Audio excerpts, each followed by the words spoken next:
Dan itu didawuhkan juga oleh Rasulullah SAW. Tuba liman amana bi walam yaroni. Yang hebat itu imannya orang yang enggak melihat saya. Makanya masyhur itu malaikat ditanya Allah, siapa imannya yang paling kuat? Ya kita, karena melihat engkau langsung ya Allah. Para nabi. Terus tapi yang dari sekian pertanyaan itu jawab sama, yang paling ajaib adalah umat-umat Muhammad di akhir zaman, enggak menangi nabinya, juga enggak pernah lihat surga neraka, tapi iman sama saya. Dan mereka punya cara untuk imannya itu berkualitas sama dengan kamu para malaikat. Ya diantaranya dengan cara logika tadi yang saya utarakan tadi. Am khuliqu min ghairi syai'in am humul khaliqun. Kalau alam raya ini wujud, maka penyebabnya harus sesuatu yang wujud. Masa sesuatu yang enggak wujud menyebabkan yang wujud. Kalau angka 10 ada, 1 juta ada, pasti dimulai angka 1. Makanya nisbatusnaini wal arba'ah ila ma la nihayatalaha itu semuanya nisbatul far'i ilal asli. Semua angka berapapun jumlahnya itu binisbat ilal wahid adalah nisbatul far'i ilal asli. Itu cara-cara, makanya tadi kajian ilmu itu tidak ada habis-habis. Makanya perasaan saya itu kemungkinan orang Islam jadi ateis itu kecil, Pak Fathul Wahid. Saya punya kitab, ini saya ulang lagi, kitab calon wali. Kenapa saya sering cerita wali? Kalau di kampus itu kan orang inginnya ya jadi dekan, jadi rektor atau jadi menteri lah kira-kira gitu. Kalau di pesantren orang itu cita-citanya satu, ingin jadi wali. Ya supaya majelis ini barokah, saya tidak perlu cerita dunia kampus. Kalau ceritakan corong jongu ya segoro lah. Bongso keinginan gitu kan tidak selera saya, juga ada dunia saya. Supaya sampai dapat ilmu ya saya cerita dunia. Itu kitab, saya punya kitab calon wali lah kira-kira. Atau wali sudah wali top. Namanya kitab Tasbidul Fuad, karangannya Sayyid Abdul Al-Haddad. Itu beliau cerita, di antara ceritanya itu unik. Kata beliau begini, saya itu tidak khawatir orang Islam jadi murtad, apalagi jadi ateis. Karena kalimat la ilaha illallah itu sahlatun qaribah, kalimat yang mudah sekali. Sehingga saya tidak khawatir orang Islam yang ketemu orang ateis, ketemu orang macam-macam, asal diajari kalimat ini secara benar. Terus beliau cerita, yang saya takut tuh mereka masalah perempuan dan harta. Kalau iman kayaknya enggak. Singkat cerita yaitu di kitab seperti itu. Singkat cerita saya ketemu banyak orang yang kuliah di McGill atau kuliah di Amerika, di Jerman, mungkin di Norwegia, di mana-mana di Australia, dan ketemu teman-teman yang di Korea Selatan juga. Mereka itu orang kebanyakan yang nyuwun sewu enggak keluarga kiai, tapi mereka enggak ada yang enggak tetap iman. Ketika saya tanya, kenapa Anda tetap iman? Padahal ada beberapa negara yang lebih stabil, lebih makmur dibanding negara yang mengklaim sebagai negara Islam.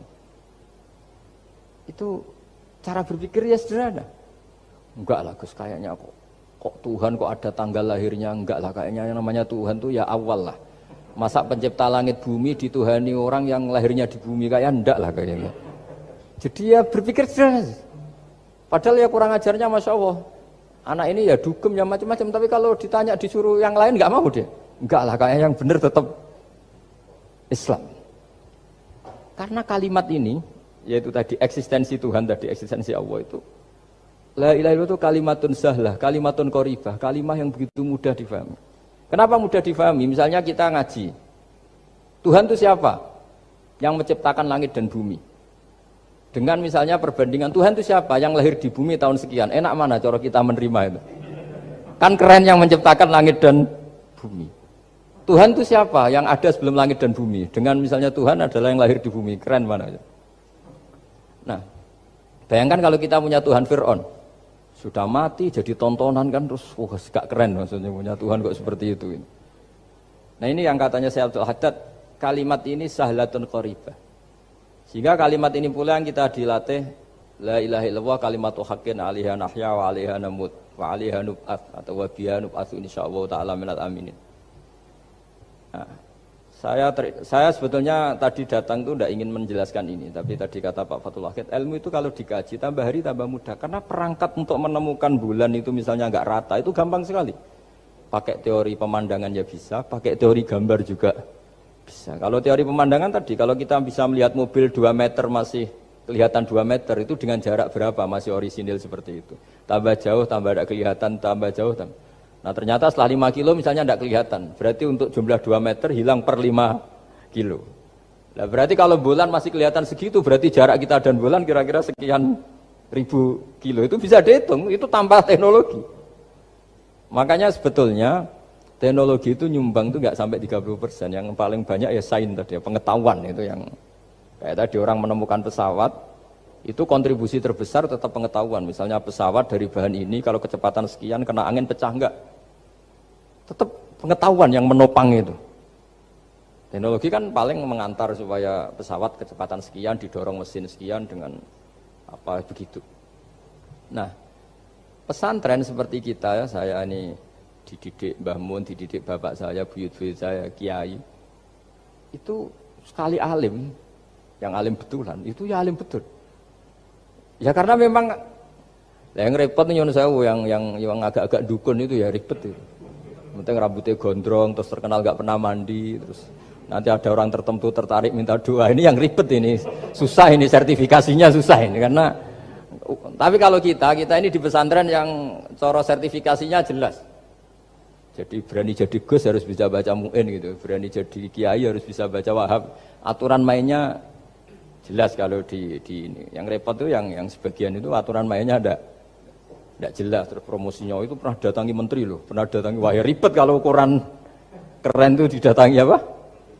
Menteri atau pejabat.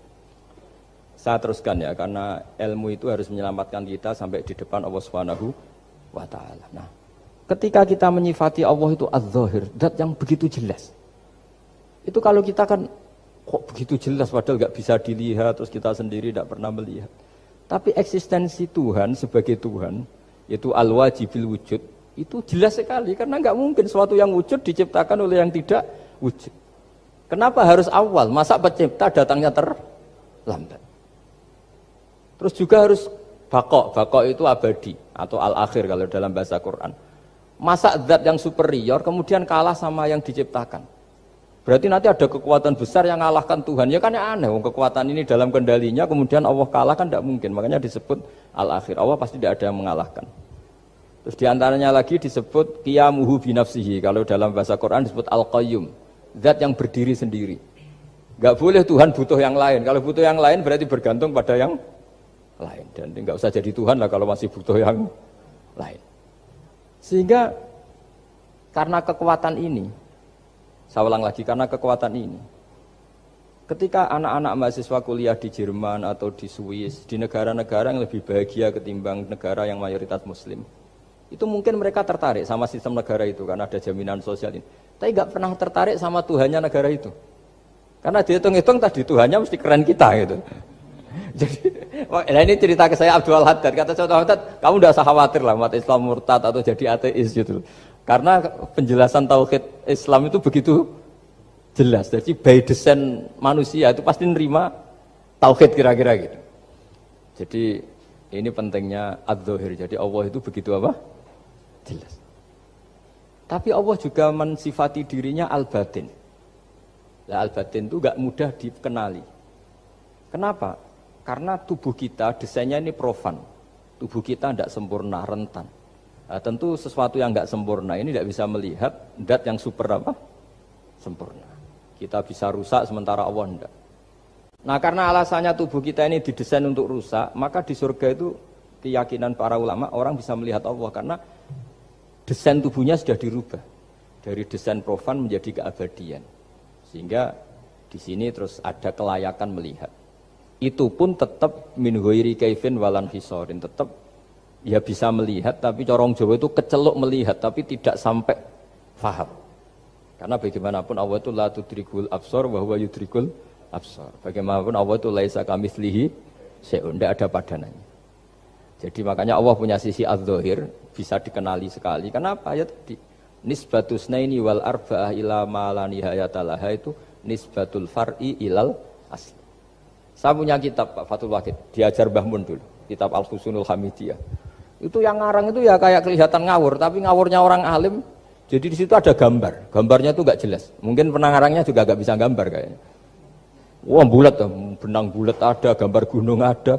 Gambar yang tambah ngawur ya banyak sekali. Gambarnya itu gak ada yang jelas. Tapi dari gak jelas itu beliau bilang gini, gambar yang bulat ini, yang gak jelas ini, tetap kamu punya rumus kan, itu dimulai dari satu titik. Mbok gambar gedung tingkat 5, mbok gambar hutan ada harimaunya, tetap dimulai dari satu titik. Ya alam raya ya seperti itu, mbok ada Mars, cek mau ada Jupiter, kayak tetap dimulai dari situ titik.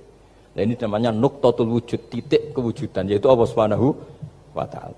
Sehingga ketika kita ngaji, ketika di pesantren dulu, penjelasannya adalah Al-Quran maknanya dipadatkan di Fatihah, Fatihah dipadatkan di Bismillah, katanya Bismillah dipadatkan di titiknya Ba. Nah titik Ba ini dianggap titik awal wujud, bi kana makana wa bi yakunu mayakun. Kira-kira Allah mentitahkan karena saya semuanya yang ada, dan karena saya yang mau ada bisa saya adakan. Nah, itu sirinya lah. Jadi menerangkan tauhid itu pakai gambar. Gambarnya keliru sekali lah kalau dalam orang seni mesti ngelihat gak seni itu. Karena dia gak butuh gambarnya, butuh mau menjelaskan buat dunia sebanyak ini, buat alam raya sebanyak ini tetap dimulai dari satu titik. Nah, sehingga di sini ada tauhid qul huwallahu ahad, Allahus samad, tak terusnya. Nah, saya mohon lewat penjelasan ini ya, baik orang yang ahli teknik maupun ahli medis, ahli apa saja, tolong latihlah memberi penjelasan yang mudah. Sehingga agama ini mudah dicerna. Sehingga kalau ini dijelaskan cara mudah beragama itu jadi gampang. Makanya ciri utama agamanya orang-orang baik itu satu, man radiya billahi robba. Radiya itu senang banget. Kenapa senang banget? Karena memang agama ini nyaman, indah. Jadi datang dengan kebenaran yang mudah dicerna. Coba kalau agama ini datang dengan cara misalnya gini, kamu harus menuhankan ini. Dan kita tahu itu lahirnya di bumi. Kan ada yang ganjel. Kok Tuhan sama buminya dulu, buminya ini gimana ini? Kan pusing. Bu Anda profesor nggak bisa jawab itu. Tapi kalau Tuhan itu adalah yang ada sebelum langit dan bumi kan, ya iyalah masa Tuhan terlambat datangnya kan, terus enak gitu menerimanya itu. Makanya diantara kekalahan Fir'aun berdebat, ya Nabi Musa ya Nabi lah, juga proses ya. Nabi Musa ketika ditanya Fir'aun, wama Rabbul Alamin, Tuhan kamu itu siapa? Jawabnya Nabi Musa, Rabbus samawati wal ardi, yang menuhani langit dan bumi. Itu Fir'aun masih bisa ngeles. Saya jalan-jalan kemana-mana, yang dituhankan saya, berarti yang Tuhan ya saya dong. Ma'alim tulakum min ilahin apa? Ghairi, kata Fir'aun. Soal Tuhan kamu di langit, begini kata Fir'aun. Haman dipanggil, Haman bikinkan piramida yang paling tinggi, saya ingin melihat Tuhannya Musa. Musa bingung kan? Padahal kalau naik piramida nanti Fir'aun pun tidak bisa melihat Allah kan? Wong yang Nabi yang kiai aja gak bisa melihat, apalagi Fir'aun. Padahal celakanya ketika dia tidak melihat Allah, dia akan mengatakan Allah itu tidak ada, ribet kan? Itu penjelasan tentang Tuhan ini sebetulnya sudah absolut lah. Rabbus samawati wal ardi, Tuhannya langit dan bumi. Tapi itu gak ngefek, di perdebatan gak ngefek. Yang ngefek adalah ketika Musa bilang gini, Rabbukum wa rabbu abaikumul awwalin. Sing nuhani buyutem. Wah kaget pengawal-pengawalnya langsung do iman meskipun secara siron, secara rahasia. Iya, nah, Quran pangeran berarti buyute ra di pangeran. Kan pangerane putune berarti buyute wah ribet kan? Ya kalau Fir'aun Tuhan, bapaknya tambah Tuhan kan, mbahnya buyutnya. Akhirnya kata pengawal Quran, geblek tenan Fir'aun. Artinya apa? Kadang argumentasi yang sudah benar, yaitu Tuhannya langit dan bumi kan ya benar lah. Tapi itu tidak ngefek di perdebatan, tidak ngefek. Yang ngefek adalah ketika Rabbukum wa rabbu abaikumul awwalin, yang nuhani nenek moyang kamu. Orang mulai mikir kalau Fir'aun itu Tuhan, lalu nenek moyangnya Tuhannya siapa? Jadi ini seninya, makanya diantara syarat Nabi, jadi Nabi itu sidik, amanat, tabligh, fatona. Fatona itu ada kecerdasan. Dulu Nabi ya sering dibully, jangan kira Nabi itu enggak sering dibully, sering juga Pak Rektor. Jadi ada unta itu kena kudis. Kudis itu ya jenis penyakit menular lah. Nabi dengan teori tawakalnya, Nabi itu punya dua teori, kadang pakai teori tawakalnya, kadang pakai teori preventif. Makanya Nabi pernah ngendikan kalau ada penyakit menular di situ, kamu jangan di situ. Itu pakai teori preventif. Tapi kadang Nabi pakai teori tawakal. Nabi menghentikan la adwa wala tiarut. Tidak ada penyakit menular. Terus orang-orang yang ya usil lah kira-kira gitu. Ada unta kena kudis, dijejerkan yang waras. Ternyata yang waras ikut kudisen lah, ikut sakit. Senang orang ini. Ya Rasulullah ini saya jejerkan ternyata yang nggak tertular jadi tertular. Padahal engkau bilang nggak ada penyakit menular. Nabi jawabnya lucu. Faman a'dal awwala. Kalau yang pertama ini tertular siapa? Dia dikira Nabi itu kalah karena melihat unta yang kedua. Ternyata Nabi enggak, ketika dipanggil ya Rasulullah ini unta agak gudikan, tak jejerkan yang kudisen, ternyata ikut kudisen. Berarti penyakit itu menular. Tapi Nabi jawabannya faman a'dal awal. Lalu yang kena penyakit pertama tertular oleh siapa? Wah itu asli dari Allah. Ya maksud saya seperti itu kata Nabi. Nah itu yang dikatakan fatona. Jadi Nabi itu harus punya sifat apa? Fatona. Karena dengan kecerdasan itu Nabi bisa berargumentasi. Kayak tadi, ketika Fir'aun dikatakan Allah yang menuhani langit dan bumi, Fir'aun masih mengklaim dia Tuhan. Karena di mana-mana dia dituhankan. Tapi ketika diingatkan bahwa kamu anak seorang manusia, punya bapak, punya kakek, punya buyut, punya canggah kalau bahasa Jawa. Lalu kalau kamu yang Tuhan, dan Tuhan dimulai Anda, lalu mbah-mbah kamu Tuhannya siapa? Gak bisa jawab kan? Akhirnya banyak punggawa yang saat itu iman. Jadi iman itu bisa menghunjam kepada siapa saja termasuk yang orang-orang topnya Fir'aun. Sehingga ketika Fir'aun rapat Musa harus dibunuh besok, tangkap besok. Sebagian mereka itu membocorkan informasi itu. Datang ke Musa, tadi malam kita ikut rapat, keputusannya Anda dibunuh, maka larilah kamu. Itu barokahnya iman. Artinya ya karena logika Musa lebih masuk akal ya mereka lebih percaya sama Musa. Tapi gara-gara profesi ya tetap kerja dan yang mulai ribet dunia. mulai ribet jadi. Makanya kamu jangan tanya kaifa hukmul mukmin sing yukhfi imanahu. Bagaimana hukumnya orang mukmin yang menyembunyikan imannya demi aman. Ya tidak usah kamu jawab. Kalau kamu jawab boleh ini kok kayak pecundang. Kalau kamu jawab haram pernah terjadi itu. Wa qala rajulun mu'minum min ali fir'auna yaktumu imana. Ini khazanah ya, jadi saya mohon mengkaji Islam itu harus dengan sisi-sisi yang bisa difahami orang pinter juga orang bodoh. Kata Imam Ghazali banyak itu, karena hadatin itu harus difahami orang pinter juga orang bodoh. Terus contoh yang paling populer tentu sering saya utarakan masalah iddah. Iddahnya orang terceraikan itu 3 kali masa suci. Kalau menurut Abu Hanifah 3 kali masa haid. Orang pintar tahulah kalau perempuan sedang haid, menstruasi pasti sedang tidak hamil. Sehingga kalau dia sudah haid 3 kali ada kepastian tidak hamil. Kalau tidak hamil artinya apa? Enggak ada sperma dari zaut awal, suami pertama yang jadi anak dia.